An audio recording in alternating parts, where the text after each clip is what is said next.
नमस्कार, मैं हूं दिव्या और आप देख रहे हैं आंखें न्यूज 24। आइए सबसे पहले नजर डालते हैं आज के मुख्य समाचारों पर।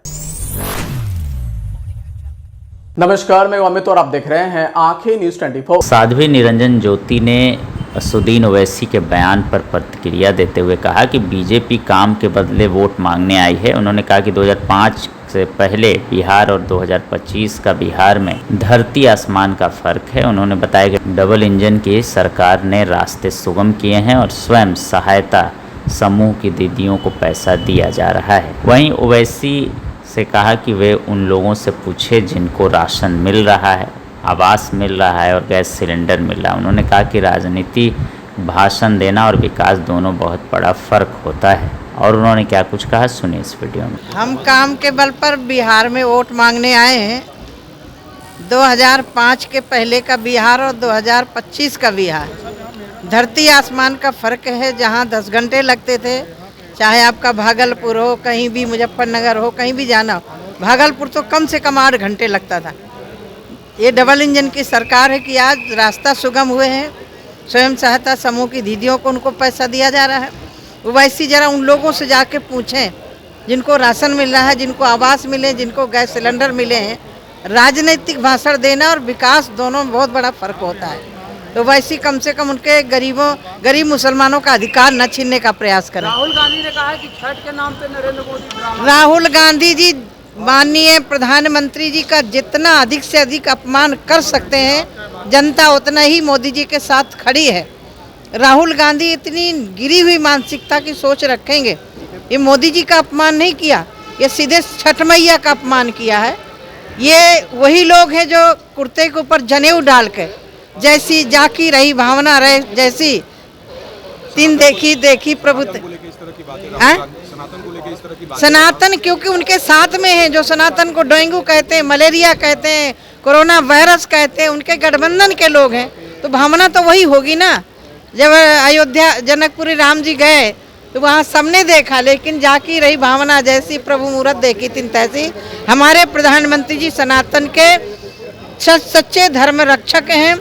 जहाँ हम सनातन के सच्चे धर्म रक्षक हैं, वहीं विकास सबका करते हैं, सबका साथ सबका विकास।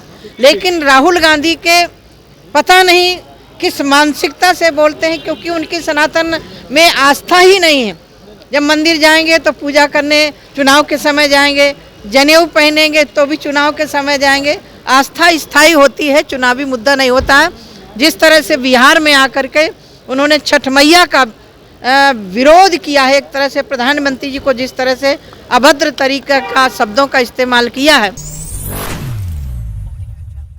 नमस्कार, मैं अमित और आप देख रहे हैं आंखें न्यूज 24। नीतू चंद्रा ने बिहार विधानसभा आम निर्वाचन में मतदान करने की अपील की है। उन्होंने फर्स्ट टाइम वोटर्स, महिला मतदाताओं और सभी मतदाताओं से मतदान करने का आग्रह किया है। पटना जिला के 5677 मतदान केंद्रों में से करीब 10% बूथ विमेन मैनेज बूथ होंगे और कंट्रोल रूम भी महिलाओं द्वारा ही संचालित रहेंगे। जिला प्रशासन उत्सवी माहौल में चुनाव कराने के लिए प्रतिबद्ध है और हर एक मतदाता की सहायता हेतु तत्पर है। आपको बता दें कि नीतू चंद्रा बिहार चुनाव आयोग की स्वीप आइकन हैं और उन्होंने लोगों से मतदान करने की अपील की है। State sweep icon Neetu Chandra ma'am है, मैं उनको बहुत बहुत स्वागत करता हूँ, वेलकम मैम। पटना डिस्ट्रिक्ट में विशेष तौर पर women voters specially in the category of 18 to 19 years youth women voters को मैम मोबिलाइज करेंगी। और मैं पूरा उम्मीद करता हूँ, उम्मीद ही नहीं पूरा भरोसा रखता हूँ कि मैम के थ्रू इस बार ज़्यादा से ज़्यादा संख्या में यूथ वुमेन वोटर्स बूथ पर आएंगे। मैम मैं बताना चाहता हूँ कि इस बार हम लोग अराउंड 10% ऑफ द बूथ्स केवल विमेन वोटर्स से हम लोग मैन करेंगे। ये पहली बार हो रहा है मैम। चलिए, ये बहुत अच्छी बात है, क्योंकि as a DM I feel कि आपको पूरा ये है कि क्या क्या करना चाहिए, क्या नहीं। और आपके गाइडेंस के अंदर I will go ahead and जितना मेरे से हो सकता है एंड 100% लगा के आप लोग सबको वोट करने आना है, because we all together trying to get everybody together. Sir, तो बहुत सारे बूथ्स हैं क्या, मतलब विमेन के लिए? बिल्कुल मैम, पिंक बूथ्स उसको कहा जाता है, जिसमें अच्छे से व्यवस्थाएं भी रहेंगी, all basic facilities and will be model booths, attractive रहेंगे।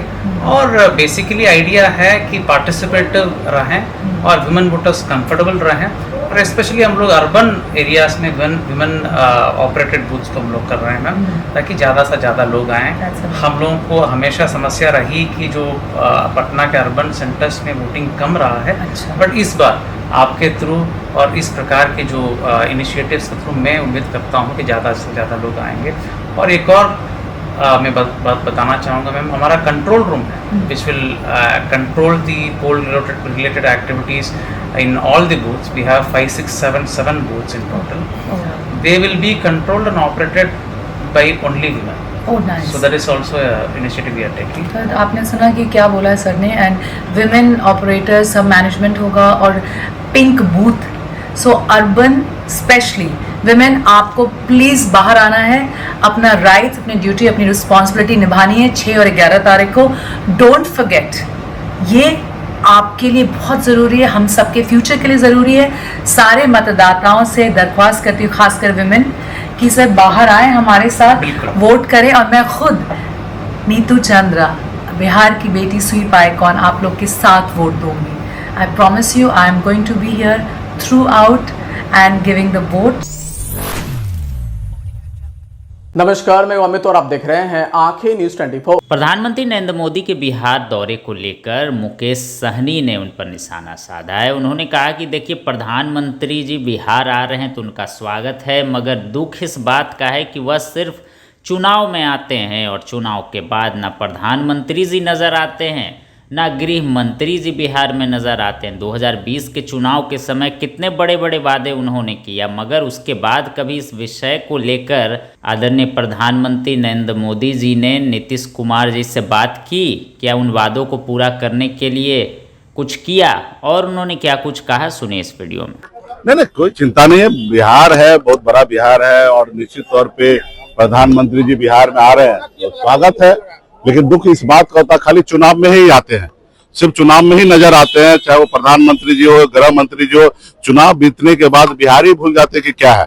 हमने तो 2020 में जब सरकार बना, हम मंत्रिमंडल का हिस्सा बने, 17 महीना तक मैं सरकार में था। सरकार में एक भी काम जो मोदी जी उस समय में या अमित शाह जी आके 2020 के चुनाव में प्रचार किए, तो बड़े बड़े वादे किए, उस एक बात पे मोदी जी या कभी नीतीश कुमार जी और अमित शाह जी का कभी चर्चा नहीं हुआ होगा। मैं ऑन कैमरा कह रहा हूं कि अगर हुआ होगा तो हमको कल खाली बता दे कि कब मीटिंग हुआ, कब ये चीज हुआ कि हमने ये घोषणा किया था, इस पे आप काम कीजिए। छोड़ देते हैं कि आप चलाइए बिहार, आप जैसे चलाना चलाइए, हमारा काम था आपको जिता के बिहार देना, और हमने बिहार दे दिया और आप चलाइए। नहीं तो बताइए ना कि जिस तरीके से अभी वो आके इतना भाषण कर रहे, इतने वादे कर रहे हैं, तो इसका फर्ज बनता है ना कि अगर सरकार बनता है तो इस पे सरकार में बैठकर एक पॉलिसी बनाने का। तो कभी अगर रिकॉर्ड में होगा, सरकारी काम तो एक रिकॉर्ड में होता है, तो बता दे कि हम जब तक 17 महीना तक रहे, कभी एक रोज मीटिंग मोदी जी किए क्या, गृह मंत्री जी किए क्या, कि बिहार में भाई हमने इतना घोषणा किया, हमने ये कर देंगे, वो कर देंगे, ऐसे कर देंगे। अभी भी वही आ रहे हैं। बिहार में जो चीज गा रहे, बोल रहे, युवा को हमने डाटा फ्री कर दिया, रील बनाइए, मजा कीजिए। कहाँ नौकरी मांग रहे भाई, बेरोजगार बने रहिए, घूमते रहिए, रील बनाते रहिए, मोबाइल में 6-8 घंटा टाइम पास करते रहिए, क्योंकि अगर ये टाइम पास नहीं होंगे तो फिर ये सब लोग नहीं। देखिए, ये घुमा के बोले हैं, जलेबी बनाए हैं। जैसे हम लोगों का प्रेस कॉन्फ्रेंस हुआ, उसी तरीके से अगर वो मुख्यमंत्री बनाना चाहते हैं नीतीश कुमार जी को, जैसे हम लोगों का प्रेस कॉन्फ्रेंस हुआ कि सीएम क्लियर हुआ, डिप्टी चीफ मिनिस्टर क्लियर हुआ, वैसे वो भी प्रेस कॉन्फ्रेंस करे, तब मैं मानूंगा। ये तो चक्रे घुमा रहे हैं। आपको महाराष्ट्र में नहीं देखे थे क्या, शिंदे जी के लिए नहीं बोलते थे कि ये तो हमारे मुख्यमंत्री हैं, इन्हीं के नाम पे चुनाव लड़ा जाता, लेकिन चुनाव के बाद क्या परिणाम हुआ। खैर, यहाँ पे तो परिणाम उनके पक्ष में आना ही नहीं है, तो चुनाव के बाद तो ये कुछ करेंगे ही नहीं। लेकिन अभी भी अगर उनके पास है कि अगर नीतीश जी अगर उनके सीएम बनाना चाहते तो प्रेस कॉन्फ्रेंस करना चाहिए और खुले शब्द में बोलना चाहिए कि नहीं हमारे मुख्यमंत्री होंगे। अभी पिछली बार तो 10 दिन पहले की बात है, उन्होंने कहा कि भाई चुनाव जीत के आएंगे, विधायक दल का नेता बैठेंगे, वो डिसीजन लेंगे कि मुख्यमंत्री कौन होंगे। यानी कि अमित शाह डिसीजन नहीं ले रहे, वो विधायक दल के लेंगे कि वो बनेंगे। अब किसको बनाएंगे, जिसके पास नंबर होगा वो लोग खेला करने का सोच पहले से बना के रखे। तो ये सिर्फ घुमा रहे हैं। उनको मालूम है कि विपक्ष इस पे हमला कर रहे हैं, तो मैं सही बात कह रहा हूँ, मैं कोई हमला नहीं कर रहा। मेरे लिए तो अच्छा है कि नीतीश जी का चेहरा पे हम चुनाव लड़ेंगे, हमारे लिए कोई फैक्टर नहीं है नीतीश कुमार। नीतीश जी 2010 में फैक्टर हुआ करते थे, 2015 या 2020 में वो परिस्थिति बना कि वो मुख्यमंत्री बने हैं। तो आज तो अस्वस्थ होने के कारण हमारे लिए कोई फैक्टर नहीं है। हमारे सामने में अगर नीतीश जी का चेहरा है तो हमारे लिए बहुत ही ज्यादा अच्छा है। समाचारों में वक्त हो चला एक छोटे से अंतराल का। पटना में कई वर्षों से शिक्षा में अहम योगदान दे रहा है Gyansthali high school Alamganj Patna city, जहां 10वीं और 12वीं की बोर्ड परीक्षाओं में 100% अंक प्राप्त कर रहे हैं बच्चे। एक ऐसा स्कूल जहां न केवल होती है पढ़ाई बल्कि साथ ही साथ होती है कल्चरल एक्टिविटी, स्पोर्ट्स एक्टिविटी से जुड़े गेम्स, मैथ ओलंपियाड से लेकर साइंस ओलंपियाड, जहां बच्चों के लिए स्कूल कैंपस अत्याधुनिक सुविधाओं से लैस, छोटे बच्चों के लिए वाहन और ट्रांसपोर्ट की विशेष सुविधा। तो देर किस बात की, आज ही कराएं अपना नामांकन Gyansthali high school Alamganj Patna city में, जहां नामांकन की प्रक्रिया जारी है। संपर्क करें पुलिस चौकी Alamganj main road near Alamganj थाना पटना बिहार 800007। समाचारों में आपका फिर से स्वागत है।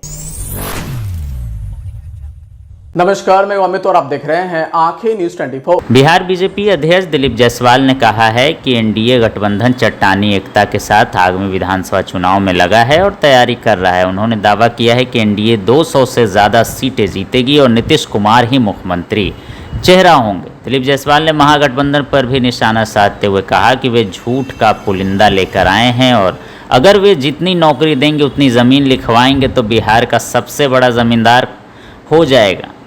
उन्होंने कहा है कि महागठबंधन में सिर फुटबॉल हो रहा है और वे जनता को गुमराह करने की कोशिश कर रहे हैं। और उन्होंने क्या कुछ कहा, सुनिए इस वीडियो में। प्रधानमंत्री श्री नरेंद्र मोदी जी का सोच है सबका साथ सबका विकास, और देश के अंदर जो भी विकास होता है, जो भी सुविधाएं दी जाती है, उसमें कोई जाति और धर्म नहीं होता है।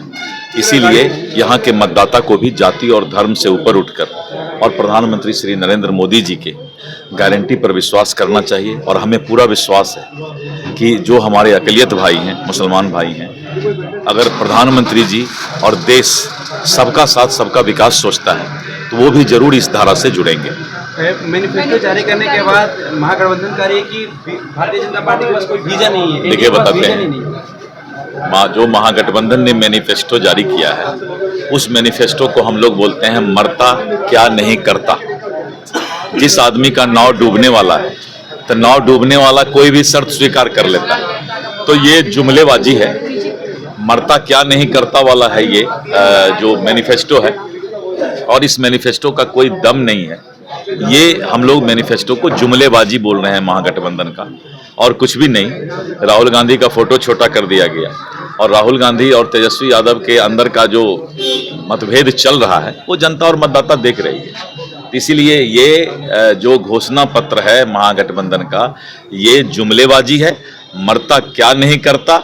और इसीलिए जो है अपना जान बचाने के उपाय में ये कुछ से कुछ अब वादा कर रहे हैं। कल एनडीए भी कर रही है मैनिफेस्टो जारी। कल एनडीए रोड शो करने आ रहे हैं पटना में। नहीं, प्रधानमंत्री जी का शाम का समय, चूंकि वो रात में उनको पटना रुकना था, तो शाम का समय उनका जो है पटना में है, तो उसका उपयोग करेंगे। राजनीति में तो चुनाव के वक्त सभी नेता को समय का अपना उपयोग करना है। तो पहले मुजफ्फरपुर की सभा, फिर छपरा की सभा 30 अक्टूबर को करेंगे, और 2 नवंबर को नवादा, और उसके बाद आरा भोजपुर, और फिर शाम में जो पटना उनको है तो पटना में रोड शो करेंगे। कल एनडीए भी मैनिफेस्टो अपनी जारी कर रही है। नमस्कार, मैं अमित और आप देख रहे हैं आंखें न्यूज 24। तेजस्वी यादव ने अमित शाह को लेकर कहा कि ऐसा मैंने गृह मंत्री देखा ही नहीं है कि कल कारखाने बिहार में नहीं लगाए जा सकते क्योंकि भूमि की यहाँ कमी है। उन्होंने कहा कि बिहार का बेटा ही अब बिहार चलाएगा, कोई बाहरी आकर बिहार नहीं चलाएगा। प्रधानमंत्री मोदी की सभा को लेकर कहा कोई भी बिहार आ जाए, कितना भी सभा करे, बिहार की जनता ने ठान लिया एनडीए की सरकार को उखाड़ फेंकना है। और उन्होंने क्या कुछ कहा, सुनिए इस वीडियो में। नहीं लगाई जा सकती है, कारखाने ही नहीं लगाए जा सकते क्योंकि भूमि की कमी। ऐसा तो गृह मंत्री हम लोगों ने देखा ही नहीं कि भूमि की कमी बता रहे हैं। तो इन लोगों की मंशा नहीं है, इन लोगों की मंशा बिहार कब्जाने की मंशा है, बिहार को आगे बढ़ाने की नहीं है, कारखाने नौकरी देने की नहीं है। ये लोग जो है कब्जाना चाहते हैं। बिहार का बेटा ही बिहार को चलाएगा, ना कि कोई बाहरी आके बिहार को चलाएगा। प्रधानमंत्री और कोई सभा करे, कितनी भी सभा करे, बिहार की जनता ने इस बार ठान लिया है कि एनडीए की सरकार को उखाड़ फेंकना है। और आप देखिए चुनाव आयोग की नैतिकता कहाँ गई। लगातार बीच में भी आज भी जो है 10 लाख महिलाओं को जो है पैसा जो है दिया जा रहा है, 24 तारीख को भी जो है दिया गया। लगातार इस तरह की घटनाएं हो रही है, तो कहाँ गया चुनाव आयोग का नैतिकता? आखिर 20 सालों में इन लोगों ने नहीं दिया, आज चुनाव के बीच में देना ऐसी कौन सी आती आवश्यकता थी जो ये लोग, इमरजेंसी थी जो ये लोग दे रहे? चुनाव के बाद भी दे सकते थे, लेकिन ये पूरी तरीके से रिश्वत के तौर पे जो है दिया जा रहा है। चुनाव आयोग की नैतिकता खत्म हो चुकी है और पूरा देश जो है इस चीज को देख रहा है कि किस प्रकार से रिश्वत चुनाव के बीच जो है दिया जा रहा है, उधार दिया जा रहा है। फिर ये बहनों माताओं से ये छीनने का काम करेंगे। अगर आपने अभी तक हमारे चैनल को सब्सक्राइब नहीं किया है तो हमारे चैनल को जल्द से जल्द सब्सक्राइब करें, लाइक करें और शेयर करें। देश और दुनिया की तमाम खबरों को देखने के लिए लगातार देखते रहें आंखें न्यूज़ 24।